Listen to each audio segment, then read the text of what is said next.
There's no uncle this, there's no brother that, there's no because where I'm coming from, like if you mistakenly call somebody or your elder, even if it's 2 years senior by their names, they'll be like, you don't have respect.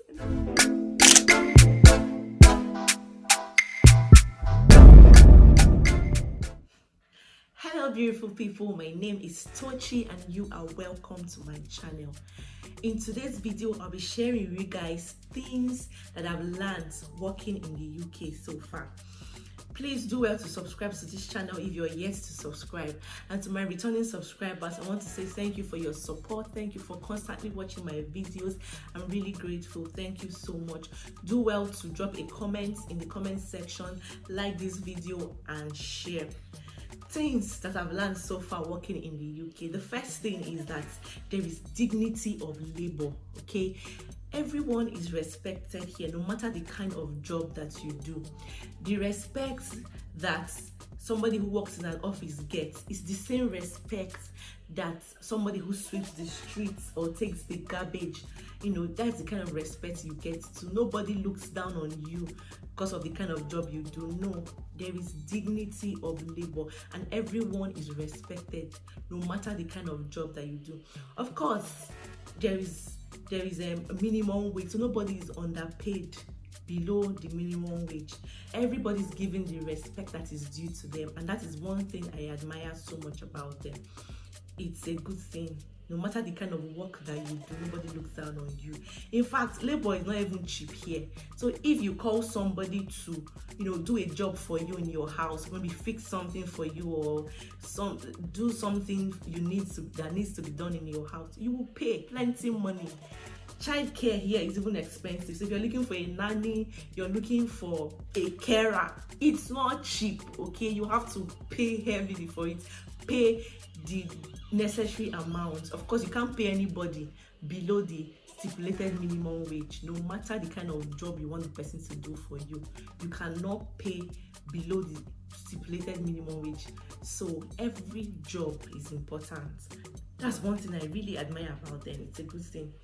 The second thing that I've learned or I've observed working in the UK is that everyone is important. Everyone is treated with respect, the way they talk to you. In fact, 70% of people, English people, are kind. Okay, the way they talk to you, if you don't know something, they explain it to you. Nobody shouts on you. They don't even tolerate it here. They don't tolerate being rude here. Okay, everybody treats you with respect. They expect you to talk with respect. People are even called by their names here. There's no uncle this, there's no brother that, there's no because where I'm coming from, like if you mistakenly call somebody or your elder, even if it's 2 years senior by their names, they'll be like, you don't have respect. Here people even call their parents by their names. Hello Margaret, hello Elizabeth, hello Jane, hello John. Like they call everybody by their names here. When I came initially, I found it was a bit difficult for me calling an elder by their names. But with time, I got used to it and I'm getting used to it too. So it's a culture here, and yeah. Another thing that I've learned or I've observed working in the UK is that every hour at work counts. Here, people are paid per hourly, so every hour you put in at work counts. There's no time. They don't tolerate idleness at work. There's no time to be idle. They believe that you're supposed to be at work from this time to this time. So you're supposed to be working except you are on break. So if your break is 1 hour, please, you'll take it and it's 1 hour. 1 hour should be 1 hour. If your break is 30 minutes, if your break is whatever time your break is, you're expected to take it and stick to that time and then come back to work. Nobody's supposed to be saying idling. Nobody's supposed to be saying English is hard. Oh my god. You're not supposed to be saying lazing about or just staying idle doing nothing. Okay, you're expected to work. Time is important. And then another thing is punctuality. Like if you miss 5 minutes in the time you're supposed to spend at work, you won't be paid for that 5 minutes. For instance, if you're supposed to resume work by 9 a.m. of course you're expected to be at work before 9, because you're going to clock in, and your time starts ticking that you're at work from 9 a.m. till the time you're supposed to close. All right, so if something happens and peradventure you're not able to be at work before 9, you come to work by maybe few minutes, 5 minutes past 9, 10 minutes past 9, 15 minutes past 9. For that 15 minutes, it's possible, it's true that you would have explained to your manager, your superior, or whoever that you would be late to work. That's courtesy. You would have called them, oh, I'll be late to work today, or see what happened. But once you get to work and clock in, and it states that for this particular day you came to work by 9:15, for that 9 to 9:15 you won't be paid. When you get your pay slip, you even see that your salary reduced, like and you'll be like, oh, I know what happened, because this day that I came late to work. So time is important. Even when you're giving an appointment, okay, you have an appointment, you're supposed to make an appointment, maybe a hospital appointment or any appointment with anybody, you're supposed to make the appointment for, let's say, 3:15 p.m.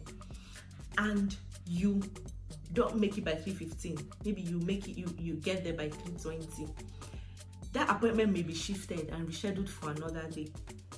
That's because time here is very, very, very important. They don't play with time here.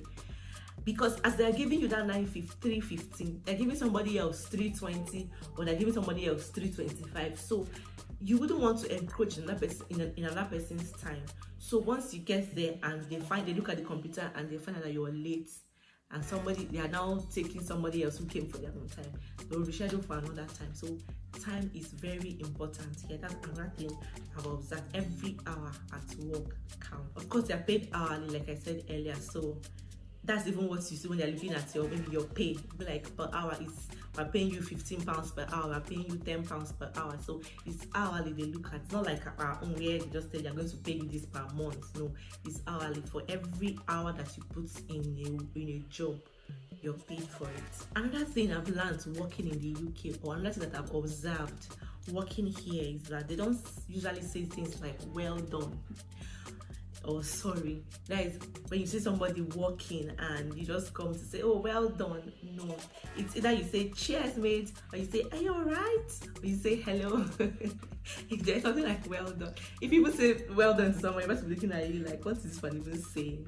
It's funny, right? Yeah, they believe that, oh, why should you say well done to me when I'm doing a job that I'm paid to do, or when I'm studying or doing something I'm supposed to do? So there's no point. Just say cheers mate, or say hello, or say are you okay, if you actually want to probably say hi to them. So yeah, that's it. Another thing is all this good morning, good afternoon, good evening, they don't really say here. Well, some people say good morning though. In the morning, people say good morning, and that's it. But good afternoon, good evening, no. Most times it's hello, hi, are you okay, are you all right? That's basically how they greet here. Cheers mate, stuff like that. Nobody says good morning, good night, good evening, and all. The highest you get is good morning. Another thing is sorry. Like nobody says sorry to you when something is wrong with you, when you're in pain or you throw something down, or nobody really says sorry to you, okay? And of course, from where I'm coming from, sorry is a thing, like it's something that we are used to. Sorry when you're in pain, sorry actually makes you feel good, okay, when somebody says it. But here, nobody's saying sorry to you. I remember when I was in the hospital after I had my baby, there was this particular incident I really remember. I was in pain. I was in severe pain, and the midwife came to me, the care assistant, everybody just came and tried to show concern. What's wrong with you? They even made tea for me, brought drugs, just made sure I was okay. My baby was even crying at that point. I couldn't attend to him, and somebody carried him, tried to cuddle him to keep quiet. That was all they could do. They did. And I was expecting them to actually say sorry to me, but nobody even said sorry. At the point I even started laughing. I was like I still have a lot of things to learn here. Like, it was really funny at that point. I was expecting them to say sorry to me. I was in pain, but nobody even said sorry to me. Sometimes when something falls off somebody's hand and you're like, oh sorry, but to be like, oh don't worry, you don't have to say that, it's not your fault. So most times you only say sorry when that incident was caused by you or it was your fault. That's when you say sorry. But when it's not your business or it's not your fault, you don't say sorry. Even when somebody falls down or there's an accident All you do, oh, don't worry, you'll be fine. Oh, it's fine, you'll be fine. And all your stuff like that. Somebody actually says sorry to you. So yeah, that's it.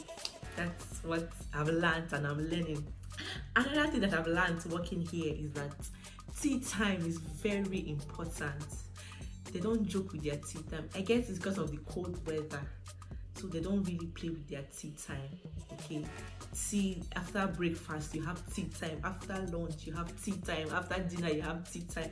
Tea every time. In fact, that's what they even offer you. Do you want tea? Do you want tea or coffee? You know, do you want sugar in it?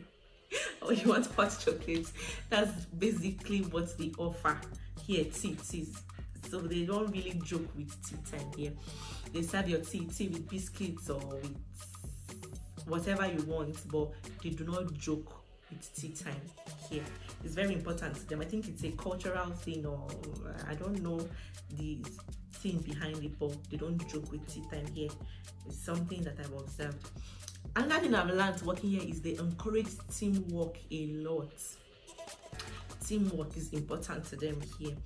In as much as everybody is paid for the job they do, and everybody's expected to do their jobs, when you get to work and the people you're supposed to be working with for that day, they always preach it. Teamwork, let's work as a team, Most times there are team leaders, you know, for the day, so they just come to you, let's work as a team today, so we'll finish early. Sometimes they tell you, okay, we're supposed to close for work by so and so time, but if we work together we'll even finish before this time. You know, they assign different duties to everybody. Then anybody who is lagging behind or who is not able to finish before time, they still come and help you do your stuff, just for everybody to be on the same page, just for everybody to finish at the same time and, you know, go home when they're supposed to go home. So they preach team spirit. Even from where I work, even when I was in the hospital, I noticed it. Like, they just work together, and it's a beautiful thing, honestly. Something I really admire about them here. Another thing I observed working here is that they share their personal experiences a lot. They share out things that you will see as personal, like this is personal, this is for just me. They don't even care. They tell you about their divorce, they tell you how it went down. They just love telling stories about their personal lives. Things you see as personal is not, there's nothing like gossip here. There's nothing like, you know, invading my privacy. They don't see it as anything. They share everything. Some people even come, you know, as far as telling you, you know, things that you will see as private, as secrets. They don't even keep it as, they don't see it as that. They share a lot of their private lives.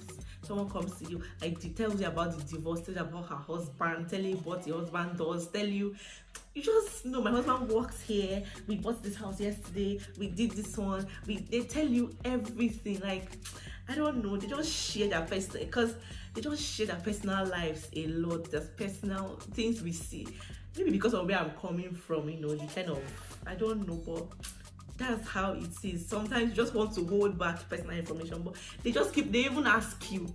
For instance, if you're pregnant, they will ask you, oh, do you know what you're having yet?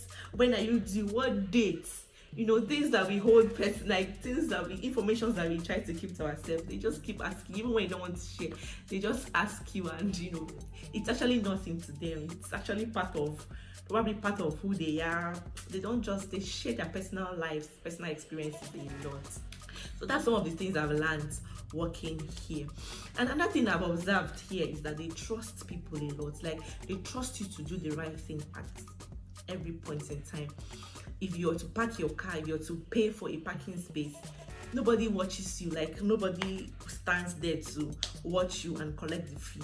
You go park your car, you know, pay for it by yourself, collect the receipt, drop it in your car or something. Of course, the fuel stations are unattended to. When you go there, you know, get the amount of fuel that you need and go pay for it.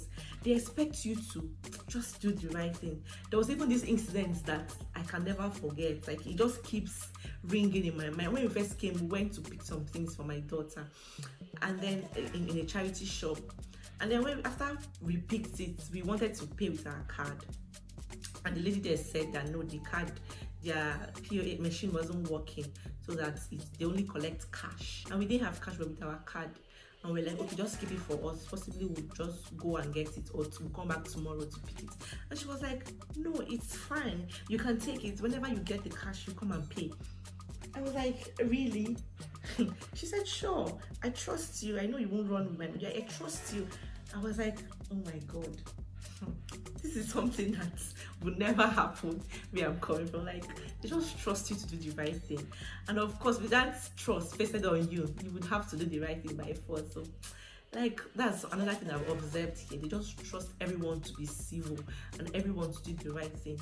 Mostly they have cameras everywhere, nobody's standing anywhere, you know, nobody stands anywhere to tell you to do what you're supposed to do. No, you're supposed to just know that you should do the right thing. So please share with me in the comment section, like, what you've learned if you're away from Nigeria or you're abroad, away from your country. What are the things that you've learned working in the country? Are you in Canada? Are you in the US?